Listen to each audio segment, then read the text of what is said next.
Welcome to Behind the Muscle podcast. Today's guest is an NPC bodybuilder. Today's guest is Tavish Steele. Tavish, welcome to the podcast, man. Thank you for having me, dude. Appreciate it. Yeah, for sure. So excited to chop it up with you. We definitely have at least one thing in common. You spent about 15 years of your life in Iowa, and obviously I was born and raised and still am in Iowa. So we'll kind of get to that in a minute, but the first question I want to ask you, who are a few of your favorite bodybuilders of all time? Oh man, the loaded question up front. Well, the guy in your background with the poster, he was one of them. Dorian was he was an outlier. He just didn't do the high volume stuff. Because when I was in high school, the athletic trainer that we had was a bodybuilder, and he had calves that went from his knee to his ankle. And I'm like, dude, like what the fuck? He was about 5'4". His name was Dean Kirschen, a really good guy. And he told me about Dorian. And so I actually bought his book. I think back then, I don't know if Amazon was around, but it was on eBay. And I bought that HIT style training book, and it was so far-fetched because everyone was doing 20, 30 sets. It was very high volume based, because they were following people like Jay Cutler, Ronnie Coleman, and, a lot of the Muscle Tech sponsored athletes. And Dorian just kind of did his own thing. So, and I just liked the physique, that it was just grainy, dense, and you didn't really see much of him. He just kind of, as the shadow, as they called it. So I liked his training style and the mindset he had approaching training. Dennis Wolf was another big one. Taller bodybuilder, great frame. People always gave him crap about his calves. I don't have great calves, so I could relate to him on that one. And as far as like personality wise, I've met dozens of pros. Flex Lewis I've always been a fan of his. I've met him several times. He's always been down to earth. He would talk to you about anything. And obviously he's one of the best bodybuilders of all time, being in the 212 and winning that title several years in a row. And I have, I'm fans of any pro bodybuilder. But as far as like favorites, I'd say those are just probably the top three. And I'm sure there's more that'll pop up after we get off the call, but it's kind of here and there, but those are the three that always stand out. Because I met Dennis at the Muscle Mayhem. Chad Nichols has a Muscle Mayhem show that was in the Folly Theater in Kansas City. That was 2009, and he was like the first pro I ever met. And I remember he was walking through the hotel lobby, and I was just a total freaking creep. I was just like, dude. And I stared at him for about 10 minutes. And my girlfriend at the time was like, what is your problem? I was like, look at that guy right there. I just never seen a creature that big or human that big. So it kind of gave me the first glimpse of like, oh, this is what these guys look like. Not in the magazine, but in real life. So yeah, those are a couple that stand out as far as that were influential at a young age that kind of stuck with me. Cool. All right. So what age did you start lifting weights? And then why did you start lifting weights at that specific age? So starting, I'd say maybe 14. Like, when you play football and stuff, your coach hands you the bigger, faster, stronger program, and you have no freaking clue what you're doing. They just have an Excel sheet printout, and you want to impress girls, so you bench a lot and curl a lot, and you don't really care about anything else. But as far as like seriously training, I'd say that happened probably 16, maybe 17. That's when I really got into it. That's when Dean Kirschen, the athletic trainer, told me about, Dorian Yates, and he had this VHS tape back when they still made those of Lee Labrada at the 93 Olympia. And that posing routine is probably one of the best posing routines of all time. I'm kind of wish-washy on the year, but I could find it and send it to you. And that really intrigued me, but the alchemy that came with, adding a stimulus and getting a reaction or result, if you will, so you can change variables, whether it's through training, nutrition, lifestyle, and it would produce a result, was the part that really intrigued me. But As far as the reasoning behind it, I was hanging out with the wrong crowd, at a young age, and got into some things that weren't necessarily legal or healthy. And to come out of that still alive, and I needed an outlet or a reason, if you will. And that's kind of what got me into training, the bodybuilding aspect, because you had an emotional output through it, or emotional response, if you will. At least I did. And it wasn't through anger per se. It was just, hey, I feel like a deadbeat, and I'm only 16 or 17, so it's not saying much, but it was the first time I felt any sense of accomplishment. And that was kind of what drove me as far as the new addiction was, hey, if I can feel an accomplishment on a daily, weekly, monthly, yearly basis, I need to stick with this because it'll keep my life in certain parameters that won't derail me. And it's been like that since, for the last 16 years. So that's kind of what's been driving me. Okay. All right. So let's transition into a little bit more talk about your childhood, your upbringing, Tavish. So why don't you talk to us about like where you grew up? You spent a good chunk of time, you said, when you were younger in Iowa, but so talk about growing up, talk about your upbringing, talk about any sports you played. You kind of alluded or mentioned that you got into some things you shouldn't have at a certain age. So why don't you expound a little bit on that? Just paint that picture of those younger years for you up to about high school, and then we'll transition out of that. Okay. Yeah, so I grew up in I was born and raised in Wisconsin. I live in a small town called Whitehall, which no one ever knows where that's at. It's like a population of maybe 1,000 people. It's kind of like a blink and a miss, but it's a good area. You could go to bed with your doors unlocked. And I have two brothers, one older and one younger. And we would just run around the town, and people would know who we were. And the whole like it takes a village to raise a kid. But we'd always roughhouse. We're both all of us were on a swim team. You play tackle football, we pick up tackle football games. So we always had some type of sport or competitiveness in us. And then, like I said, in 6th grade, I moved to Fort Dodge, Iowa, because that's where my mom's from, and my grandma lived there. And it was nice being close to her. And she lived on the south side. She kind of lived, I wouldn't say in the ghetto, but she lived next literally to a crack house. So our objective was to get her moved out of there and closer to us. And then that's when I got into playing tackle football, wrestling. I did track and basketball for a little bit, but it just didn't really have any type of impact on me. But it was more of the impact hitting more of aggressive sports that I got into. And that's what got me into weightlifting was you got to get bigger, you got to get stronger. Because I've always been an ectomorph. So I've been the skinny lean kid, and I just got sick of getting manhandled at a football game or a wrestling match. So that was kind of the initial catalyst as far as to start working out. And that was middle school. So transition to high school, I feel like most kids, you start connecting kind of to a niche or a group once you get into high school, like if you're in band or choir or sports or academics. And for me, I just didn't really have a niche per se. I kind of did everything. I was in band, I played sports. I wasn't the best at academics, but I just didn't like school. It wasn't that my grades were bad. I just didn't want to sit down and look at a book or pay attention for an hour at a time.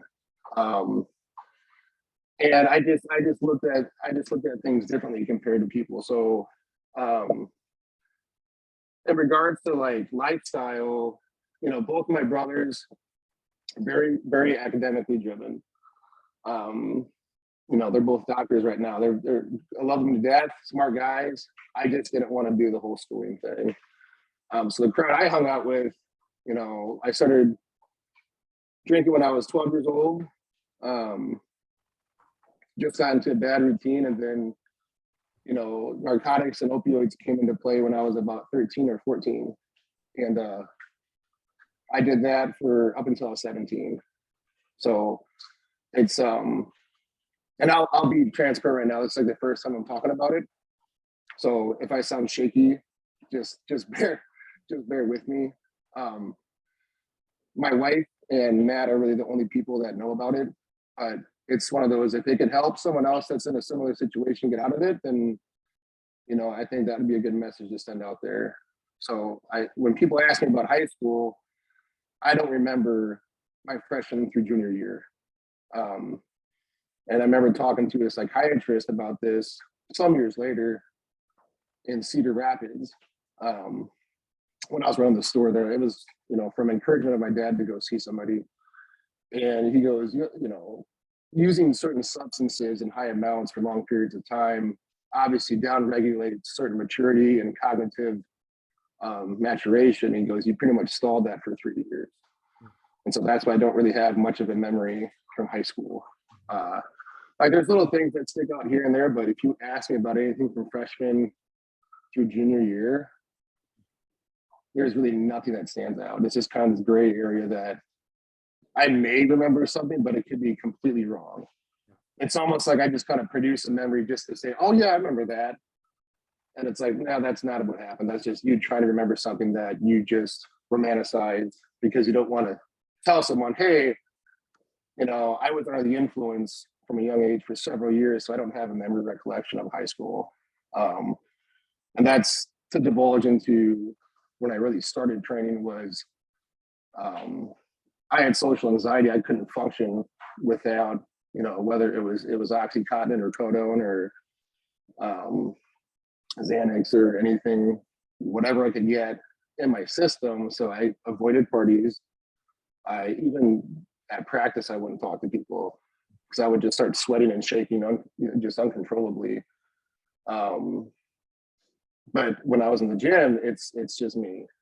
I could just talk to myself in my head per se and just say, hey, it's, there's nobody here. It's just you. Just focus on your own shit and just kind of move through it.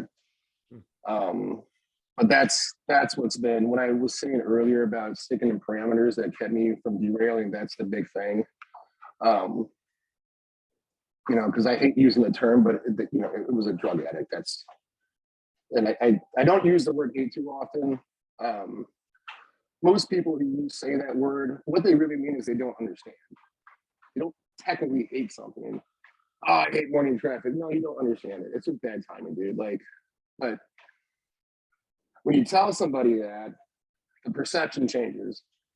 And people say, oh, no, it does. Yes, it does. It's just the way it is. It's just the way the culture is. It's the way media and everyone else looks at, if you had a drug addiction, and it just was, or dependency, whatever term you want to use.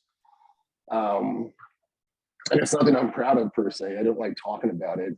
But like I said, there's plenty of people we've met at our businesses here in Westchester that have come from a similar background, and getting into fitness and training has what helped get them out of it. Number one, and number two, help keep them on a track that is a lot healthier and not as detrimental. So yeah, it's and then when I graduated high school, I went to Iowa Central, which is a community college in Fort Dodge, and I worked at the rec center there. I also had 2 other jobs. One was construction and/or concrete, and then I worked at a gas station, which was right across the street from the rec center. And they had a pretty good gym out there. And then through the director of the rec center, that's how I got into my first show.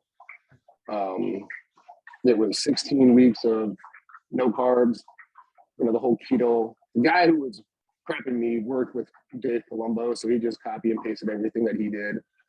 And if I sent you a picture, it looks like Benjamin Button, dude. It looks so bad. But yeah, I was peeled to the bone, but I had pretty much lost almost all my muscle. So, and that was one of the initial pictures I sent over to Matt. And he goes, dude, you should do team nationals. And I was like, what's that? Is that like that was me learning the ins and outs of all this stuff. So, and then 2 years there, I transferred over to University of Northern Iowa, and I finished with a business management degree there. And I honestly, Quentin, I didn't want to go to school. I didn't have obviously any direction. I thought of myself as a deadbeat that just fucked up his life because he just made bad choices and then didn't want to, again, I didn't have any sense of accomplishment. I wasn't good at school. I was socially awkward. You know, I had this background of drug abuse and nothing else. But my dad, he was a cryptolinguist in the army during Vietnam, so he was technically a spy, and very high IQ, a very low emotional connection. There's usually that trade-off. And so he kind of had a heart to heart and said, hey, you know, because I was thinking about joining the military because I just didn't have any direction, and figured, hey, if I'm physical, if I can do this, then maybe it'll, you know, this will benefit me, get me straight. And he goes, go to college. And then after that, if you want to do OTS, then by all means, go ahead. But he goes, just do it for me. He goes, do it for me. And I was like, all right. And it's the first time he ever had like a talk, like a father to son talk. And so I was like, all right. But it catapulted me into the whole bodybuilding career. And now it's actually paid off slowly, you know, paid off dividends throughout the years. So, and then after you and I went to Iowa City, worked at Complete Nutrition for 2 years, and I ended up in Des Moines, and that's where I met Matt, and kind of everything else took off. So, okay, so I just want to take a quick step back before we kind of dive fully into all things bodybuilding. Now, I guess what I'm curious about from kind of what you shared about your story, you know, getting into the you know, the drinking and the drugs at a young age, and then you mentioned like the social anxiety, right? What I mean, what did that social anxiety, you know, maybe now that as you're an adult and you've had some time to reflect and think about it over the years, where did that stem from? Where did that come from? Usually, a lot of times that stems from some sort of you know, traumatic experience or something like that. Like where did that come from for you? And then I would like to know, like, with your parents, I mean, did you hide all of this from them? I mean, how did they kind of like address this if and when they knew about it? oh God. Therapy session here, Tavish. Therapy and bodybuilding. There was a traumatic experience I experienced when I was a freshman in high school in the fall semester, first semester in high school. It's something I won't really talk about, but it was traumatic enough to where I didn't know what to do. And it was one of those experiences to where I'll just say it was severe abuse by older classmen. And knowing my mother, and I love her to death, she would have raised hell if she would have found out about it. And so I didn't want to go to her and then again be labeled as that kid that, you know, had this experience, you know, and people look at you differently. You know, it's just the social acceptance is what was preventing me from saying anything. At that age, it's so influential. You want to be accepted. You want to be part of something. You want to look cool. And so I mean, all I can recollect is I just don't remember. I couldn't figure out what to do. And I was at a party and someone there, it was either Oxycontin or Codone. And I just remember taking that for the first time and being like, I don't feel bad anymore. I just don't, things made sense. Let's just say that. When I was under the influence of narcotics, things made sense. And that's how I was going to cope with this. That's how I was going to do this for as many days as I could, as many weeks as I could, as many years. I just pushed that shit down and put it in a bottle and just bury it, because time heals all wounds, right? So I was just going to stay under the influence as long as I could until I just wouldn't remember, or wouldn't feel pain or embarrassment or shame or anxiety from this experience anymore. And it came to a point where you don't realize it, but hindsight's always 20/20, and you go, Jesus, like what? No wonder you were so skinny, man. No wonder teachers kept calling your parents. No wonder people thought you were awkward because you weren't speaking correctly. You know, you weren't handing in homework or projects. You were passed out in the locker room because you know where you were. Like, you know, the school I went to would always have Saturday school because if you were tardy enough times, you know, they'd say you got to pay $10 and spend the hours that you missed in school on a Saturday. And I was there every weekend. And I would tell my mom, oh, you know, I was talking to somebody, or I was, you know, got stuck in the bathroom, you know, I had a stomach issue. And they didn't really have like a clear idea at the time. God bless my dad. I think he just didn't get it. You know, he worked a lot, and he was a physician, and he was working 24 or 40-hour shifts, like in a hospital 2 hours away. So he was home rarely, and like he was at sports and stuff. Like he wasn't absent. I'm not trying to say that. But if they called him about something, he would be like, well, I don't know what to do. I'm not even close. So they'd call my mom, who was OR charge nurse, and she still is, and she retires in March. But, you know, she would just say, well, he's bored, or he's just hyperactive, or, you know. And I remember one day they actually called my dad to the school, and he showed up because he was home that day because I was passed out in class. Now, this is what they told me. I don't remember any of this. And, you know, my buddy like kind of kicked me. He's like, dude, get up there. They're going to call the cops. And so my dad was in the front office, and he goes like, what the fuck's going on? What are you doing? I go, oh, I'm just tired. I just didn't get any sleep last night. And that was that. You know, a couple of years after high school, you know, my mom asked me, she goes, what was wrong with you?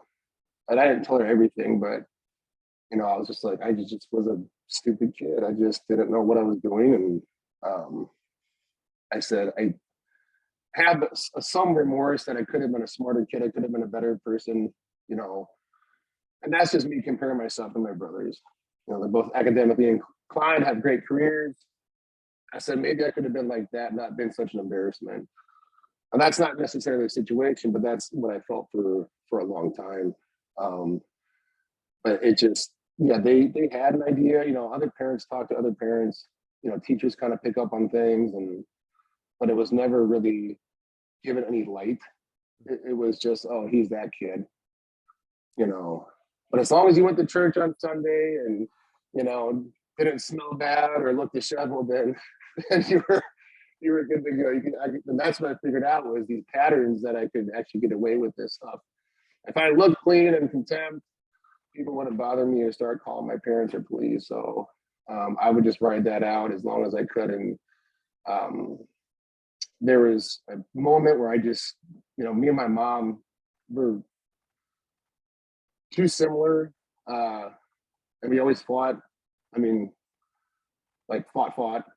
And it came to a point where I just left. I wasn't home for like 10 or 12 days. I just shirt on my back and grabbed some shoes, and I was out the house. I stayed with a couple of friends. I stayed with random people, which that was a wild experience.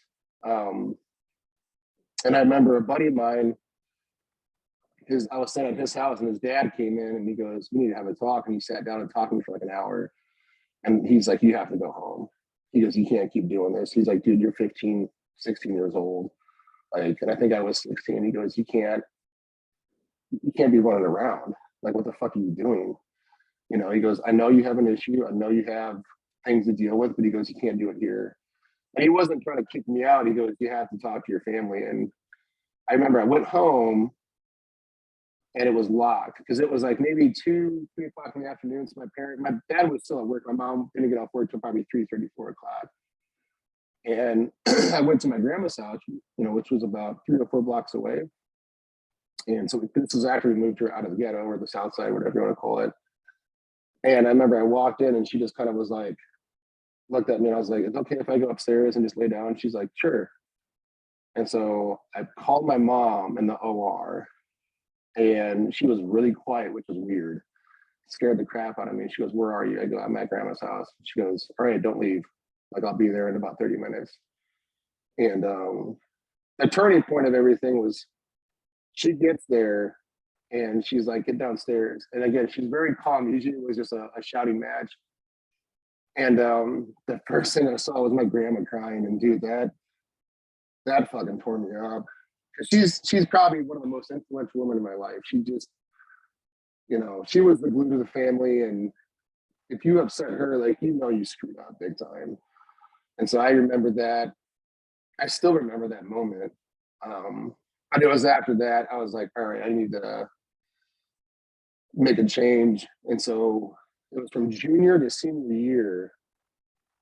I was basically locked in my room, not forcefully, but for 3 months. And that's where I came through the withdrawals. I went through pause, which is post-acute withdrawal syndrome, or symptoms, and went through the whole, it almost feels like beta alanine, where your receptors are looking for a source. And so your whole body feels like it's on fire, vomiting, shaking, sweats. And it was after about the 7th week or 8th week that I kind of felt normal. And so going into school last year of high school, my senior year, dude, I didn't know how to say hi to people. I remember just standing at my locker and being like, okay, I don't know what to do now. And they're like, you're gonna go to class? And I was like, like the awkward, like, use words, man. So that was kind of where the social anxiety came in, is I was so used to communicating with people on a level that I was,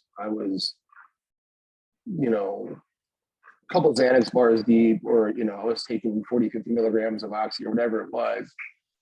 And that was normal for me. That's how I could just be relaxed and not have this stuff in my head rattling around and jumble words. And now it was like, okay, you have to relearn how to socialize without that type of substance in your body. And so that lasted for several years. I mean, even when I started dating my current wife, Faith, like she was kind of like, what is wrong? Like, why are you so, you're sweating, you're really aggressive, like you're jumpy when you go out. And it's just like, I just couldn't explain to her up front why. And obviously she knows now, and she's been a grace in my life to be able to handle me and help me, almost coach me, if you will, through certain things. But yeah, that senior year of high school, I do remember it because it was the most awkward year of my life besides moving to Iowa. So it was hard learning for, but from there, you know, there was that constant, you know, monkey on my back of like, hey, this doesn't have to be awkward. Just go back to, you know where to get it. You know how to find it. You know how to make money to make, like, but that's why when I was at Iowa Central, like I had 3 jobs to keep me busy.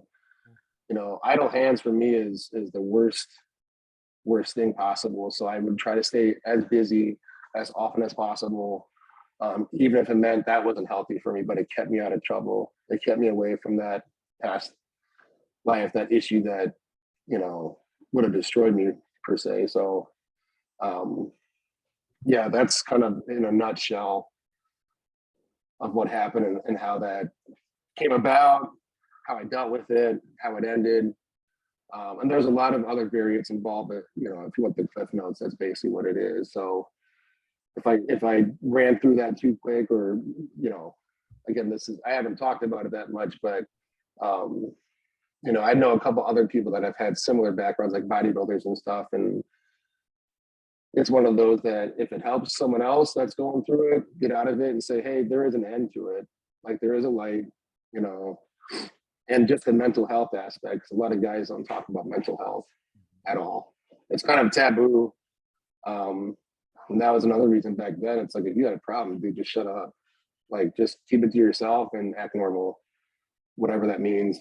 It's just, if you're a guy, you know, you're gonna look like a weak and feeble and you can't handle your shit. So just don't talk about it, you know, act like you got it together. But eventually that stacks up to be a house of cards, and one bad situation, then your whole life falls apart. But so to digress, that's to answer your question.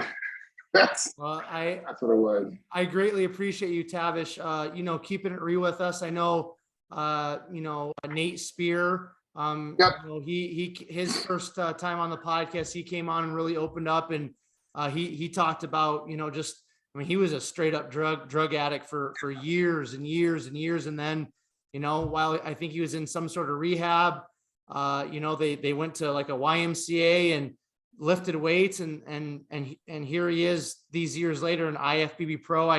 I know Nick Walker has had, you know, he had an incident when he was younger that really, was tough for him in terms of like a sexual assault. And there's other guys that have been willing to open up and share that. And I appreciate you doing that because, man, like life is crazy, man. And even though we may not have similar situations or have been in similar circumstances, we're human beings and we all struggle. We all have issues. We all, just go through stuff, because that's the human experience. So thanks for opening up. Thanks for sharing that. Now let's get into some lighter talk, some more fun talk for both of us. And that's bodybuilding, right? So you mentioned, now at what age were you? Like, was it 21, 22 when you did that first competition?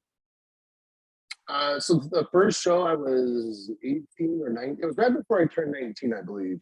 Okay. So I just got into it right out of high school,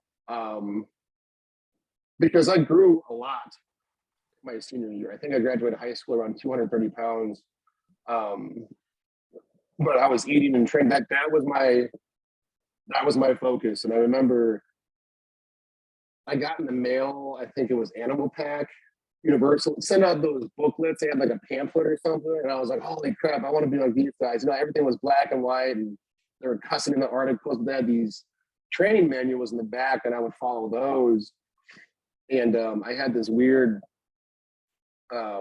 obsession with like, how far can I take a set?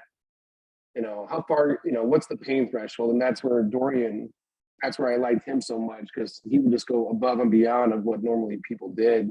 But yeah, I did the Muscle Mayhem. Chad Nichols still has that show. And I believe it's in Overland Park now, but he had the Folly Theater downtown Kansas City. And that was when it was just, if you were a guy, you just did bodybuilding. That was it. I think there was 18 guys in my class. I was a light heavyweight and I got 5th. And I was like, there's no freaking way that I should have placed that, because all these guys were massive. But back then I didn't understand about conditioning and all this stuff. And then I did the same show the year after, and I won the heavyweight class for the novice division. And then I got 3rd in men's open. I remember that's where I met Brett Becker, who looks like he's just like a tank of a human. And then from there, I kind of moved on to doing other shows in Iowa. And that's when I was teamed up with Matt right after that second show, when I teamed up with Matt. And then he's like, you need to start doing bigger shows and starting to get to learn how to peak yourself and understand what flat versus full. Like when I say he taught me, it was a lot of, I'd ask him a question. He'd go, well, what do you think? Or what do you think?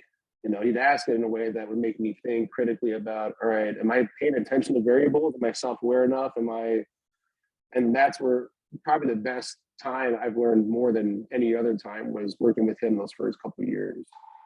I wasn't sending him emails 8 times a week. It was just, a couple messages here and there. Okay. So now just for everybody that's listening to this or watching this, when Tavish is referring to Matt, he's referring to Matt Burzacott, correct? Yeah. Okay. Yep. Yeah. Just so there's Matt Jansen, Matt Burzacott, Matt, this person, Matt. So I just want to make sure everybody understands.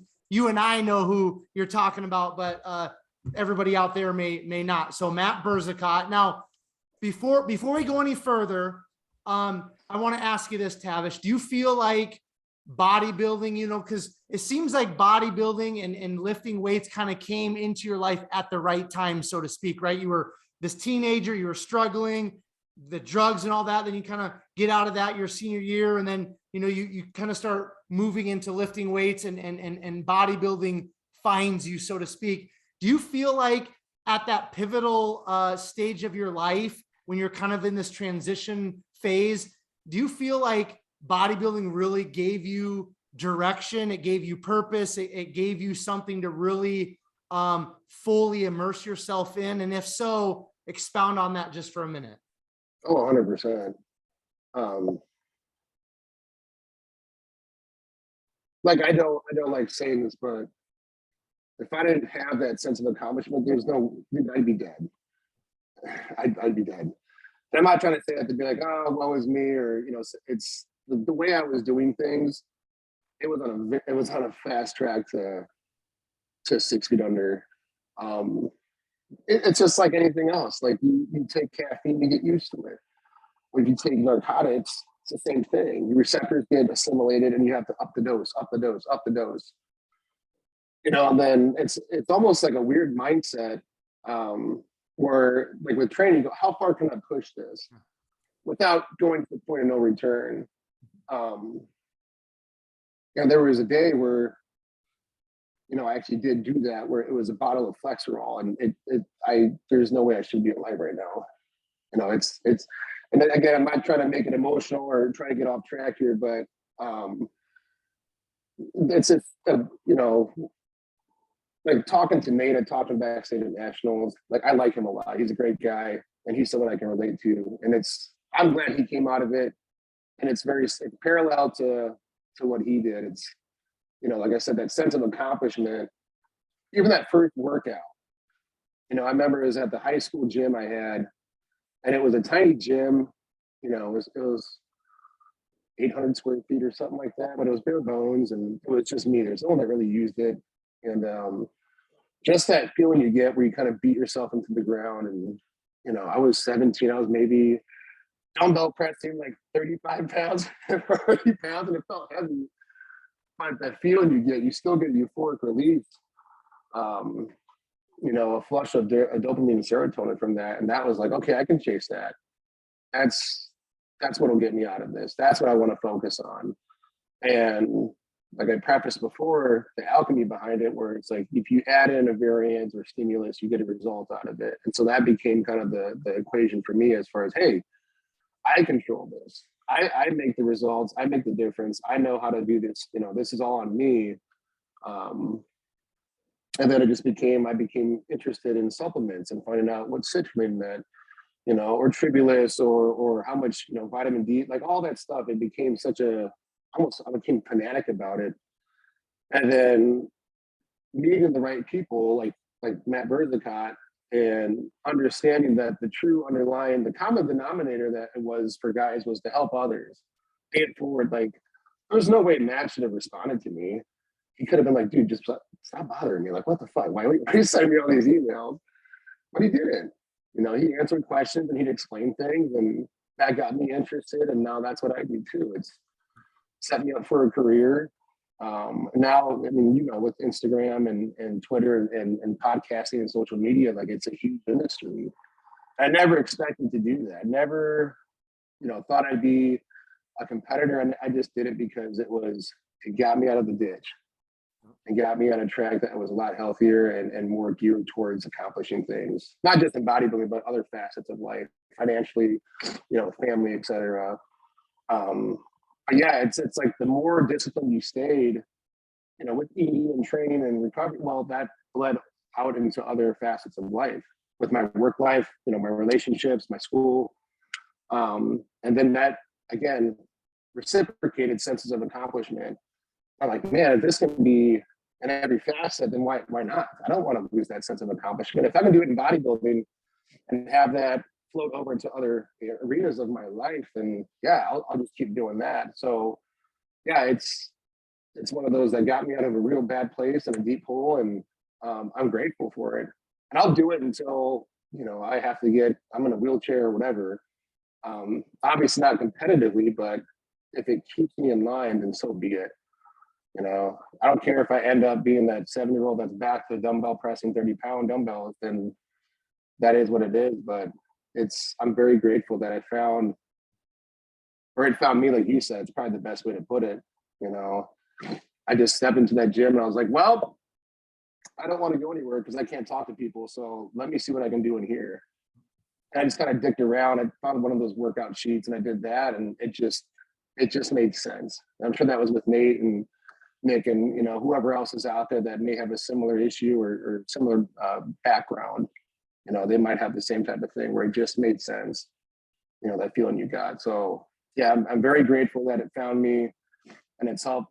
My wife and I, we have 3 businesses out here, and a nutrition store, a gym, and then I have an online coaching business. So it's helped produce a great life, and the biggest thing is to help a lot of people and meet even more great people. So, and it's paid off very, very, very well for us spiritually and emotionally, financially. So I have no complaints about it. Beautiful, man. I love it. I'm a firm believer. I've asked this people, which we're not going to get into it right now because I want to transition into some competitive talk, but I've asked people at different times on the podcast, do you feel like bodybuilding chooses us or we choose bodybuilding? And I'm a firm believer just because of my own story, which I'm not going to get into it. I've shared a little bit of it through the different podcasts, but just looking at my own life and how, it's all unfolded. Like I'm a firm believer that bodybuilding chooses us. And it's just, there's so many different levels to bodybuilding. Like there's the outside, like kind of now because of social media, we see bodybuilding. A lot of people are exposed to bodybuilding through, like, let's just say Instagram.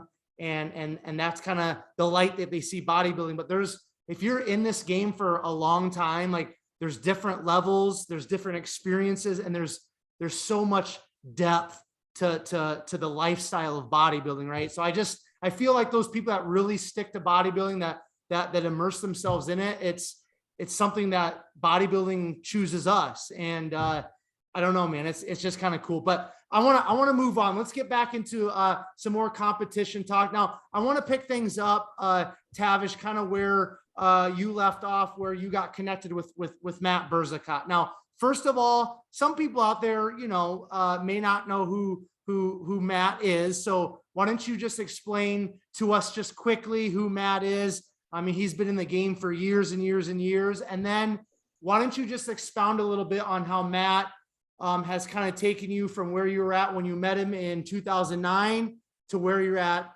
today as, a competitive bodybuilder. I know there's a friendship and he's probably taught you a lot of things about life and things like that, but let's just focus more on the bodybuilding talk. Okay. So who is Matt Burzacott and how has he kind of helped you, become the athlete, the bodybuilder that you are today? Cause you are still working with him after all these years.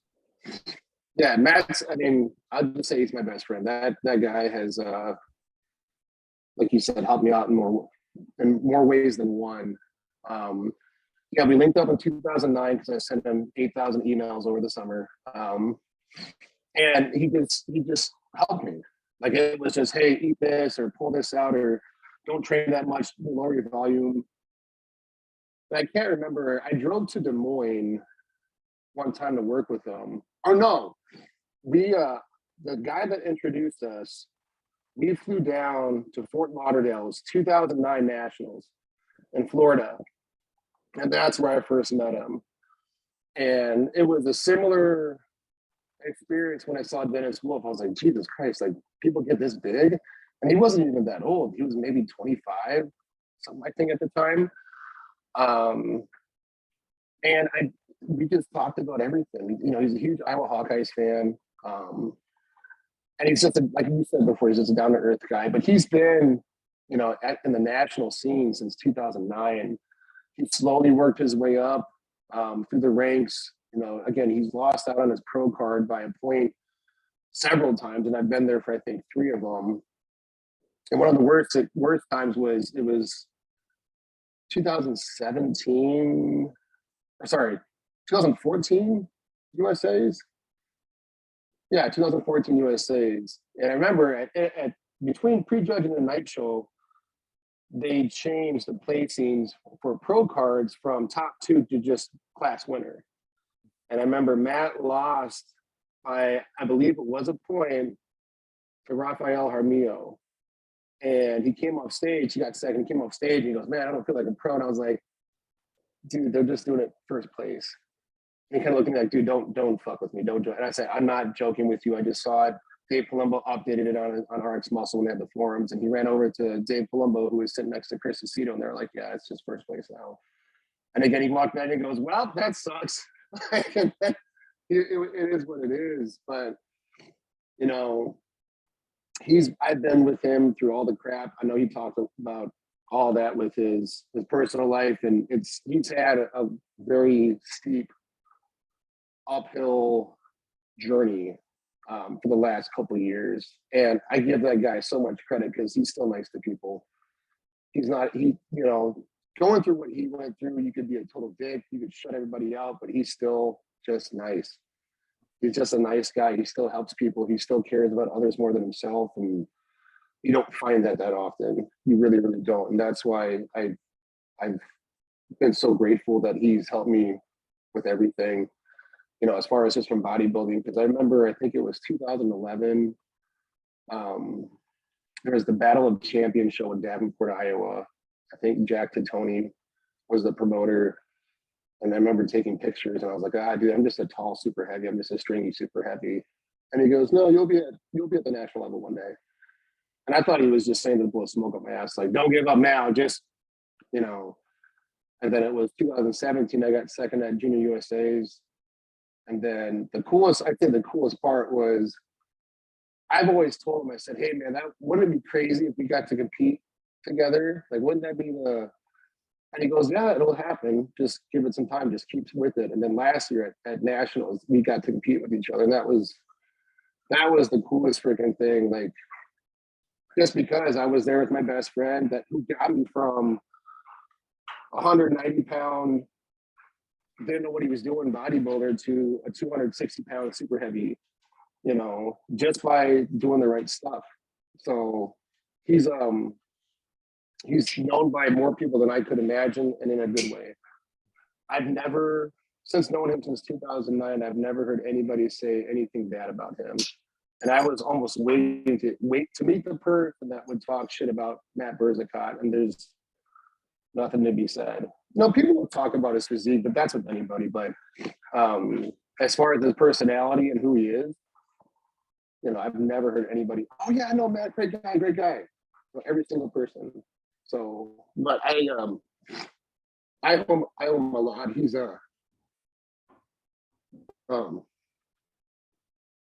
he's just a great guy, and he's never asked for anything. You know, like people usually ask for money up front and stuff like that, and he's just been just be honest with me. Like, he's just been a good guy. So I'm sorry. You're good, man. Like we were talking to him yesterday actually, and you know, she goes, my wife Faith, you know, she's like, could you ever imagine having someone like this? And I go, no, I'm probably closer to him than I am my two brothers. Like, it's just because we've been through a lot of situations together, but I can't give him enough credit, because it truly has he's changed my life. I'll say that. I'll be sappy and super cliche and whatever you want to call it, but he's helped keep me on that path, if you want to call it that. Like I said, stay in parameters. He's helped me stay there, and he knows a lot of the issues I've had with my past, and he's very good with, you know, touching base and asking about mental health and how I'm doing out here, because, you know, I work 3 jobs. So, but yeah, he's been nothing but an asset to the bodybuilding community and fitness community in more ways than one. So, and I guarantee if you ask anybody else, they'd say the same thing. Yeah. Yeah. Well, I know he came on this podcast after nationals, and he really opened up, and he kept it real, and we've had a couple conversations, and I kind of echo what you just said. Like, he's a down-to-earth guy, and it's just a breath of fresh air within the fitness bodybuilding. Oh yeah. You know, so big time. Yeah, like you said, he's not one of those guys that's, you know, look at me, I'm doing it for pay. He just does it because he likes helping people. He's one of the good guys. Yeah. So he's a good old Iowa boy, right? That's exactly what it is. Yeah. I can't let that go, man. I've lived in a lot of different places in my 35 years, and you know, they always say, I'm from Iowa. They're like, oh, that's, you know, if they know where I was at, right? They'll say, yeah. I literally lived in the inner city Detroit back in 2014, and I told somebody, you know, just out and about, that I was from Iowa, and they said, is that in Canada? I'm like, oh my God. I was like, no, we're not in Canada. We're in the right below middle of the United States. So anyways, but people always say, if they know where I was at, they're like, oh, those are hardworking people and good people. I'm like, well, you know, we've got our flakes as well, but you know, for the most part, people in the Midwest, they're pretty down to earth, pretty hardworking, good people, Yeah. and we'll take it, right? We'll take exactly. Yeah, we'll take it. all right, so kind of getting into your competitive history, because you just competed at USA's. I want to get to that point. So let's just, we've talked a little bit about some of your first few competitions. You connected with Matt in 2009. What are just touch on some of the highlights, Tavish, of your national competitions? I mean, you just said you competed at nationals last year with Matt. USA's, you got 10th place in the super heavies this year. What are some of those highlights for the national competitions that you've done? So my first national level show, I won 3 overalls in 2013 with Matt. It was 3 different shows, all in Iowa. So I'm not saying like, oh, they're big shows, but again, sense of accomplishment. And it was one of those where I wanted to do good for Matt. I said, if I can win an overall under his guidance, maybe it'll help boost his career. Maybe people will go to him. And I still think of it that way. So the first national show we did was Junior Nationals 2014, which was in Rosemount or Chicago, Illinois. And I remember going there feeling not confident, but I said, this is probably the best look I've had to date. And then I get backstage, and the first person I see was Sergio Oliva Jr., and he was pumping up, and I was like, oh, okay. And I remember this was maybe 3 weeks after Faith and I started dating, and I texted her and I said, I want to go home. Because he was just pumping up, and I was like, so this is what national level looks like. And I remember, I think he got 2nd or 3rd. Russ Allen won the super heavy class. Dorian Haywood won the overall. And that gave me an image of, okay, this is what you have to look like at this level, all right?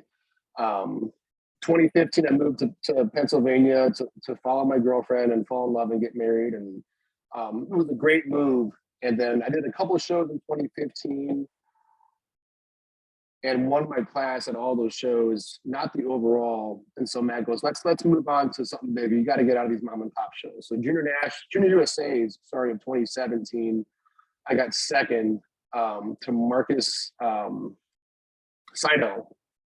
I think he was working with Justin Harris at the time, and he was peeled.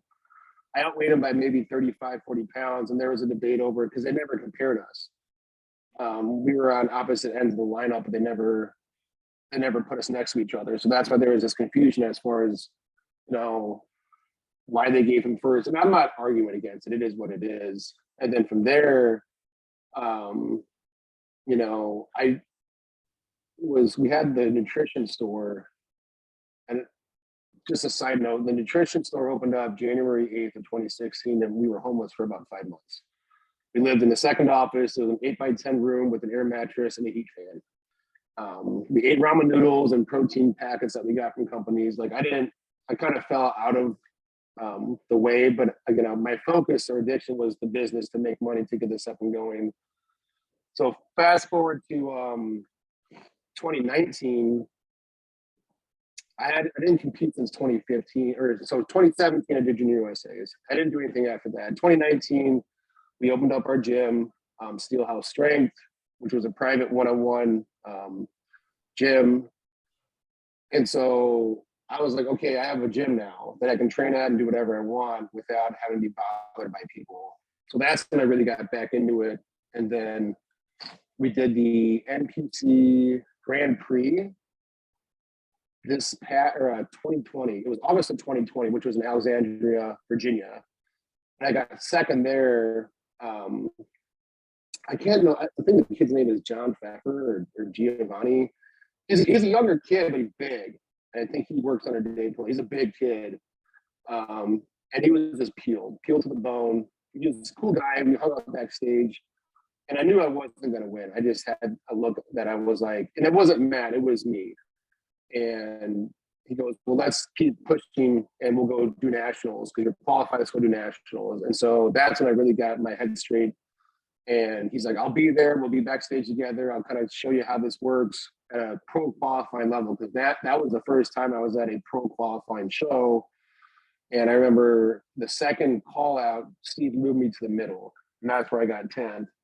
And that was the leanest I've ever been, ever. I think I weighed in around 260 pounds, but bone dry. I just need to get bigger.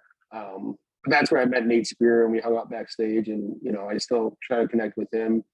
And then from December until July, that's when we focused on the USAs. And everyone kept asking, how did the show go? Do you have fun? And I go, no, that was horrible, because you can even ask Matt Burzacott about this. We got to pull cardio out like 6 weeks out, 7 weeks out, because my days started at 4:45 in the morning, didn't get done until about 10:30 at night. So it was just that every day, in and out. My joints started hurting. I threw my back out. The stress that I took on was not productive, and I probably should have not even done the show. Because you can even see in the pictures and videos, I have this like little film of water. I look kind of stringy. I wasn't full. And I'm not trying to give you a grocery list of excuses, but I wasn't confident going into Vegas. And again, my biggest fear is disappointing other people. And so I didn't want my wife to be there. I didn't want Matt to be there and be like, oh, well, shoulda, woulda, coulda.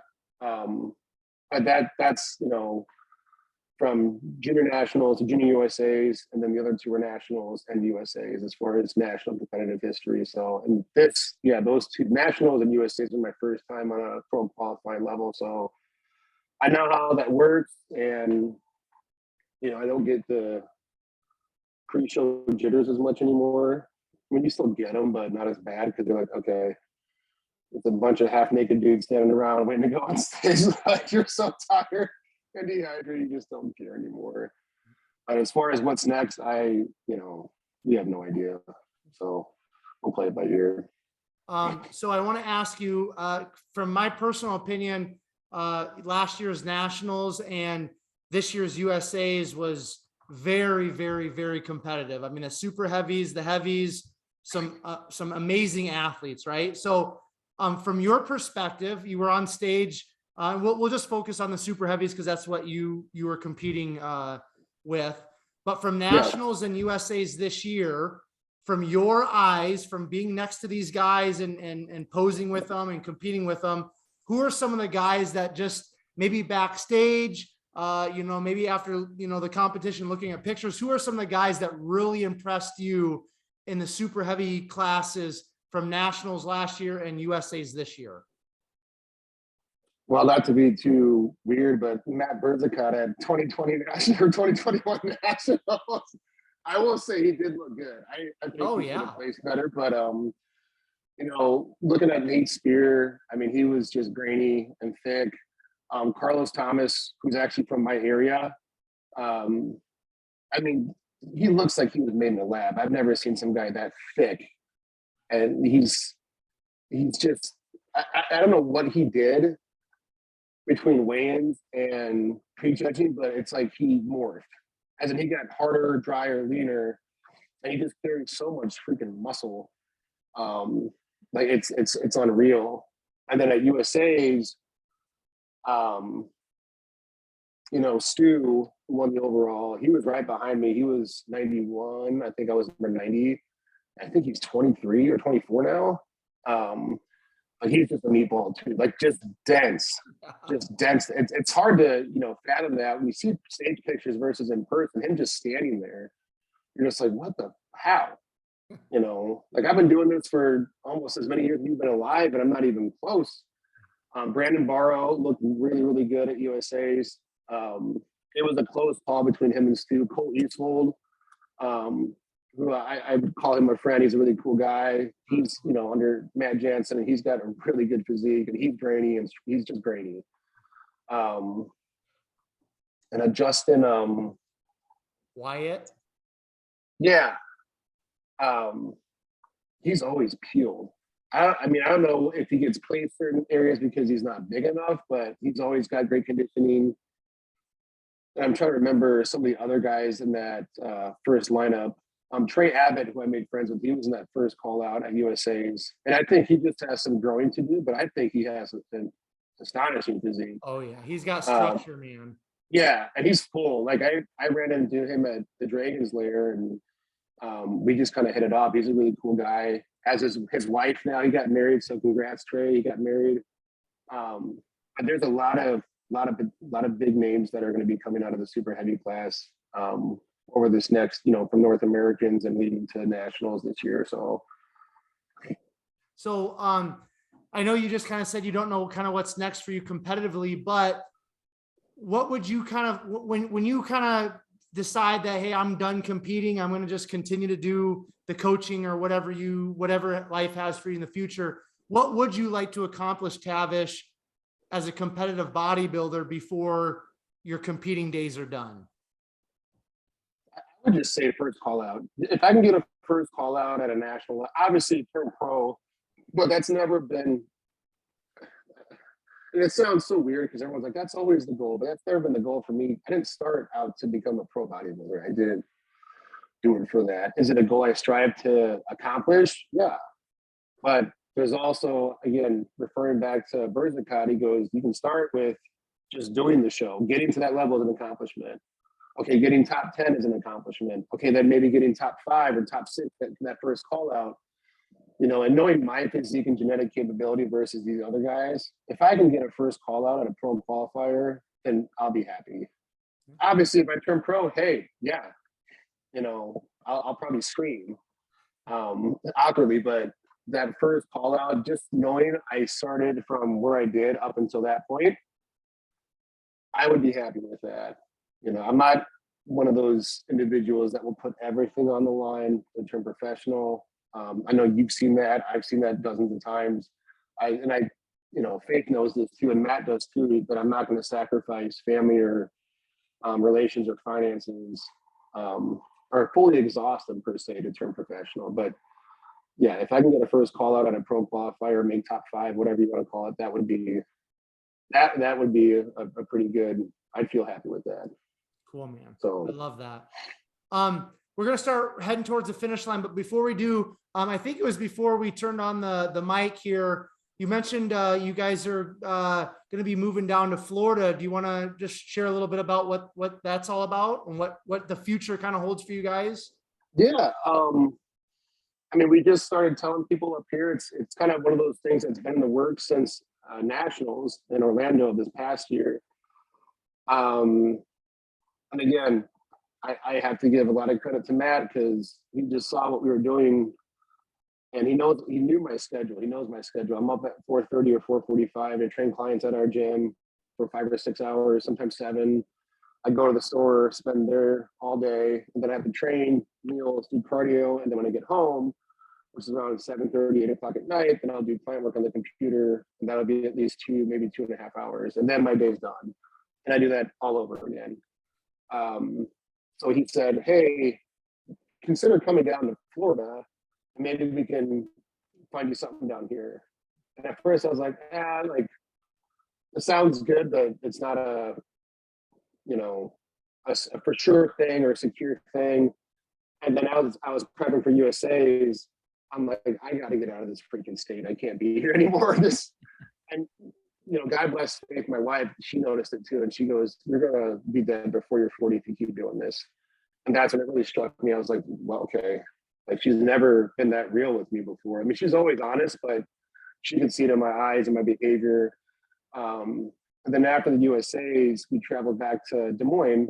I think that's where you messaged me and to visit my parents and her parents because they don't live that far from each other, and noticing that we haven't seen them in almost 3 years because someone has to be at the store, or I got clients at the gym, or I got to go do these shows. And time is a commodity that's not produced. It's given, but it's never produced. And it made us realize we have to make a change. So that's when I started talking to Burzacott, and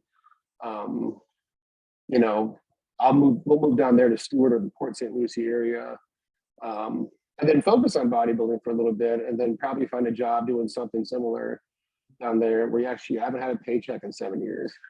I haven't had PTO in 7 years. I haven't had time off unless it's a major holiday. Like, there's all these little things that line up. But yeah, we'll be moving to Florida hopefully next month. That's the plan. Because I just sold the gym last Friday. So that's pretty much done. And then the store, we're trying to finalize and get that wrapped up within the next 2 weeks, and then make the drive down there to the Stewart, Port St. Lucie area, and less stress, better lifestyle. We can visit family. So it's a collective win.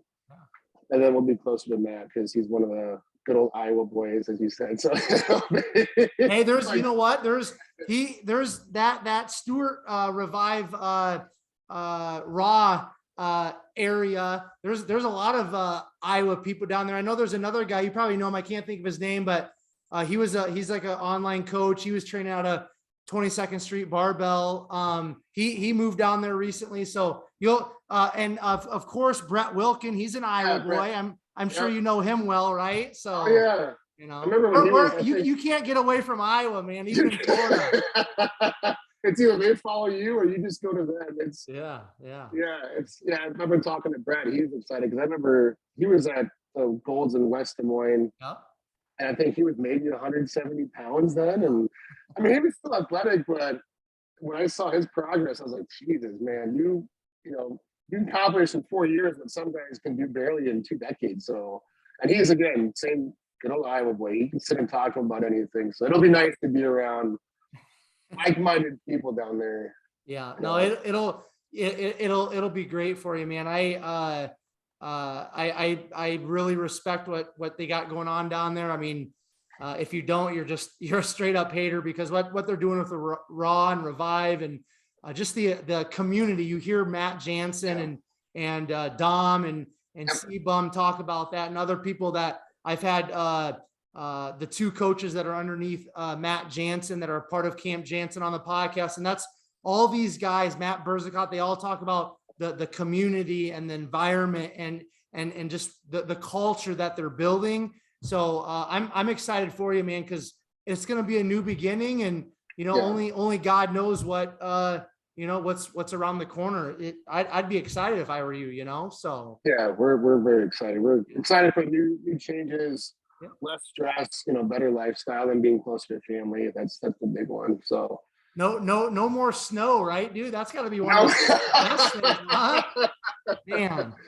No more crazy snow, ice, rain, wind, all that. Negative 30-degree weather with wind chill, dude. People that like grew up in Southern California, Florida, these warm states, they don't even know what I remember going out to Southern California for a church thing years ago, and I don't know, we were in this store or something, a mall or whatever, and it was in January. So at the time I was living in South Dakota, because that's where I lived most of my 20s, went to college. But I was like, well, gotcha. Where we're from, I was like, literally, right now it's negative 50 degrees with wind chill. This kid, I had to explain to him what wind chill was, and he's like, negative 50? I'm like, dude, I'm not even I'll pull out my phone and show you.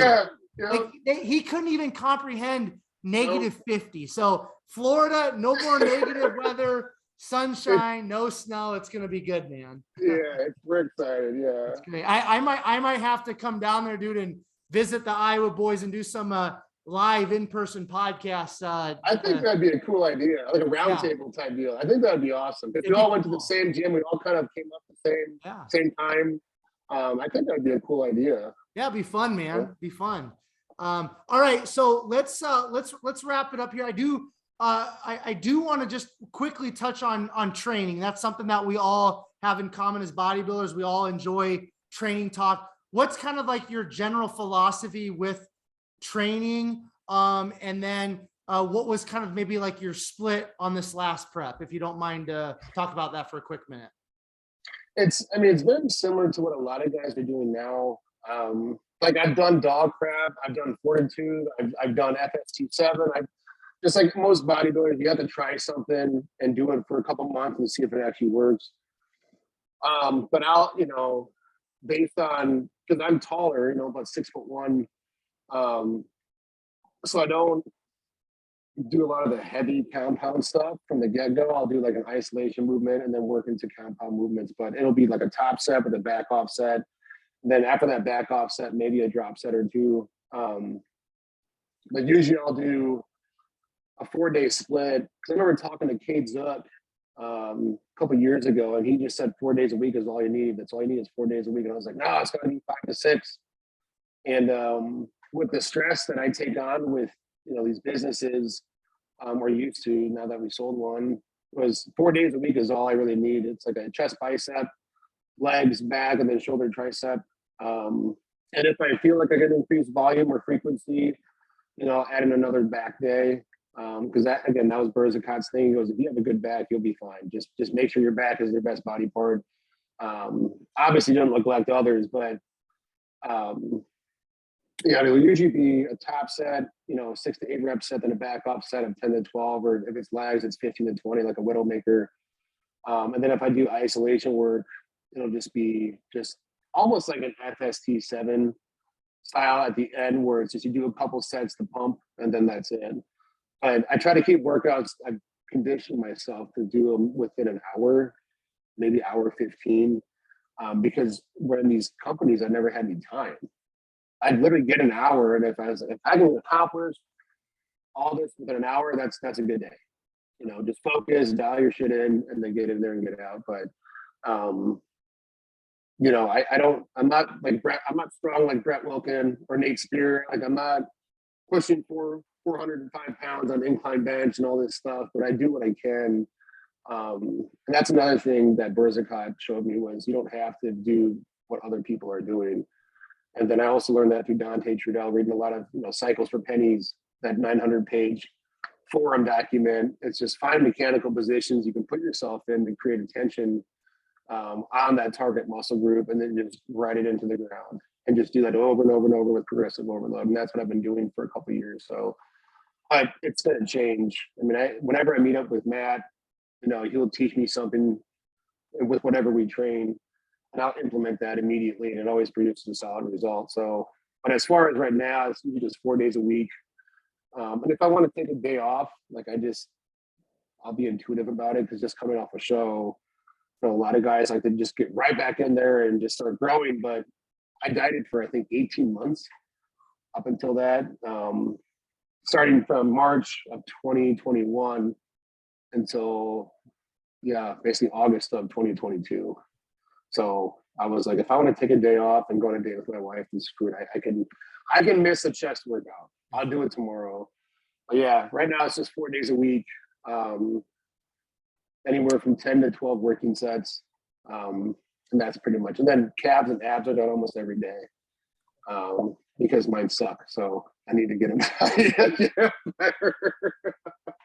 Maybe Brett Wilkin can give you some tips on calves. He's got some pretty sick calves. So he's got cows, man. Everything. I say, hey, let's train legs together. I'll watch. Yeah. I'll just watch you train. I'm not going to train with you, but I'll just watch. Yeah, but I'm excited to pick up a lot of ideas. And then I'm friends with Nick Block, who's down there too. And he's really great with mechanics, and how to set up training splits. So, and I'm always open to information and learning. I'm not the guy to start questioning things per se, but I'll take somebody's 2 cents at it and see if it works. It works. If not, I'm just happy to get advice from somebody. So we'll see. All right, Tavish, last question I have for you, and then I'm going to kind of give you the platform to give any final thoughts or final words. But, just looking at your bodybuilding story, your bodybuilding experience up to this point, what do you feel like is the major takeaway for you from bodybuilding? Like, what's the biggest lesson that you feel like you have gathered or gained or gleaned from bodybuilding as a whole up to this point?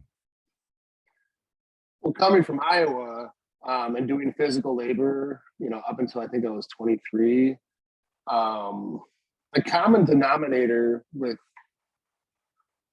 almost any success, let's just keep saying accomplishment, because that's been a redundancy in this thing, is consistency.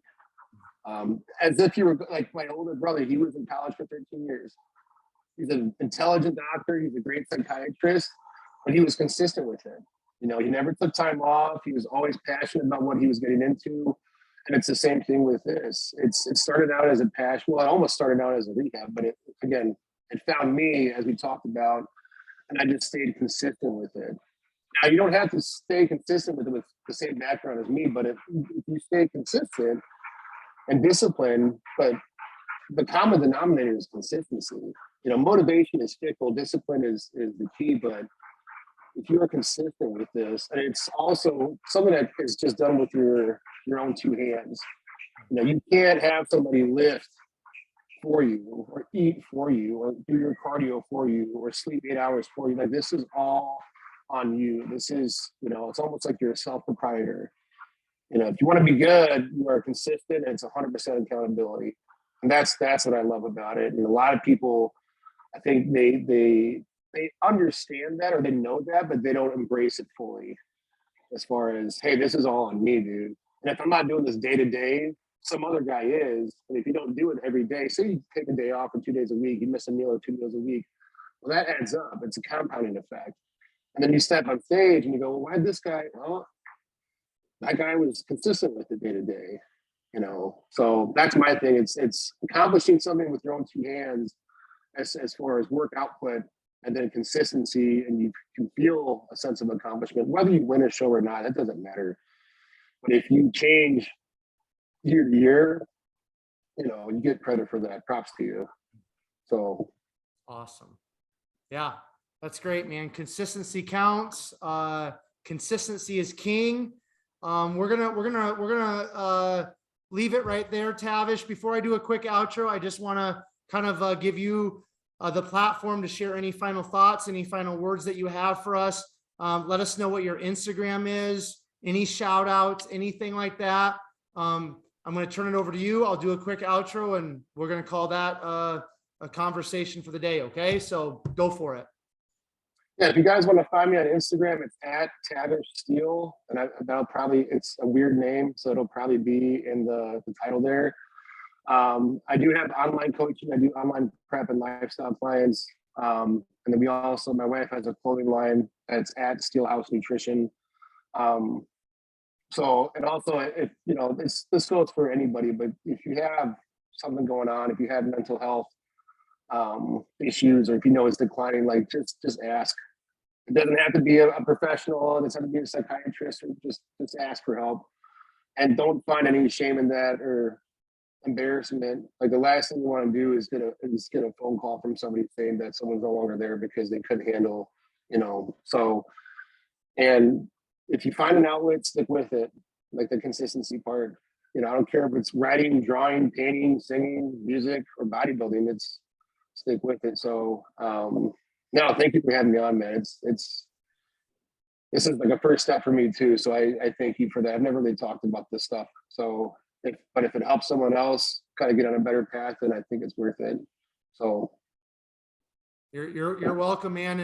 And thank you, Tavish, for coming on, man. Like I said earlier, for just kind of opening up, keeping it real, because we're all humans. We all have struggles. And that's why one of the main reasons why I do the podcast, man, is to really, you know, have these athletes, coaches, share your stories. And, you know, how many times have we listened to somebody's story and say, hey, man, like, I'm going through that right now, or I went through that, or I can relate to that. And it's just storytelling is very powerful. So I appreciate you, man. I appreciate you coming on. Good luck with everything and your move down to Florida. And at some point, I'm going to have to come down there and hang out with you Iowa boys in Florida, because I need a break from the cold and the snow at some point. So yeah, wait till the winter time. Yeah, wait until November, December time. Yeah, all right. It'll be a good time. For sure, man. All right. All of you who are tuning in to another episode of Behind the Muscle podcast, I just want to say thank you so very much. If it weren't for all of you, the podcast wouldn't exist. I appreciate all of you. I value all of you. Two quick things as we wrap up this great conversation today with Tavish that I would just ask of all of you. If you haven't done so already, please go to YouTube, hit that subscribe button. That's really important, because I release all these episodes first on YouTube, and then I'll distribute them, the podcast, to iTunes, Castbox, Podbean, and some of the other major podcast platforms. So if you want to stay up current on Behind the Muscle podcast episodes, I think from Friday to Monday, it's going to be 8 episodes in 4 days. If you want to stay up, make sure you are subscribed to us, BTM, on YouTube. And then please take this episode with Tavish, share it on your Instagram stories, make sure you tag Tavish. Go ahead and tag Matt Burzacott, and please also tag Behind the Muscle Podcast. I really appreciate when you guys do that, because that's a great way for us to know that you listened to this episode. You found great value in it. It's also a great way for people that have never heard of the podcast before to find it, to listen, to watch it. And like we were just talking about, people are going to watch these podcasts. They're going to listen.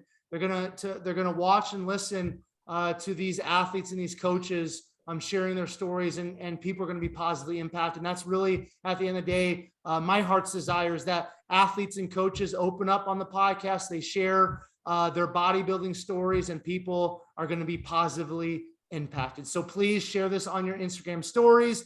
And then finally, I will leave you all with this. Remember, behind the muscle, there's always a story. We'll catch you guys later.